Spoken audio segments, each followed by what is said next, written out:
Now, Europe is rearming. Faced with an unrelenting US position on NATO under the Trump administration, the European Union is readying a collective plan to ramp up defense expenditure. The European Union is spending $875 billion in a collective effort to boost NATO's military capacity. In addition, Brussels also plans to provide a $160 billion loan for each member state to strengthen its military. European Union Chief Ursula von der Leyen has already said that Europe must prepare for war if it wants to avoid war. If Europe wants to avoid war, Europe must get ready for war. And Denmark is acutely aware of its own security and threats, not least because of its unique strategic geography, but also because of recent events. French President Emmanuel Macron has called for European nations to spend 3% of their GDP on defense, shifting to a wartime economy. Macron has also announced more Rafale jets for French military.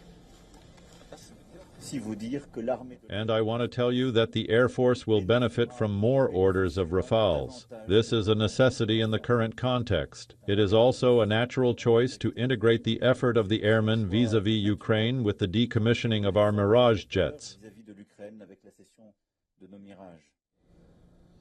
Germany has already passed an unprecedented defense bill that allows the German state to spend $535 billion to upscale the country's civil infrastructure and invest in the military. European leaders are assembling for a leaders' summit later this week, where continued support for Ukraine and rearming Europe are expected to be on the agenda. The European Union is also looking inwards to boost defense capabilities. The bloc is seeking members to invest more in European defense firms with joint procurement and buying more made-in-Europe equipment.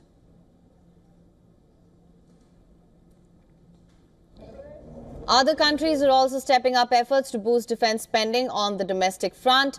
Denmark is planning a $7.3 billion acceleration fund for defense. Belgium is increasing defense budget from 1.3% of its GDP to 2% benchmark.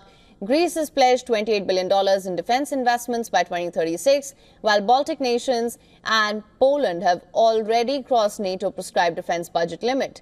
That pegs defense spending at 2% of the GDP. EU Chief von der Leyen has asked members to increase their defense spending by 1.5% of the GDP for four consecutive years.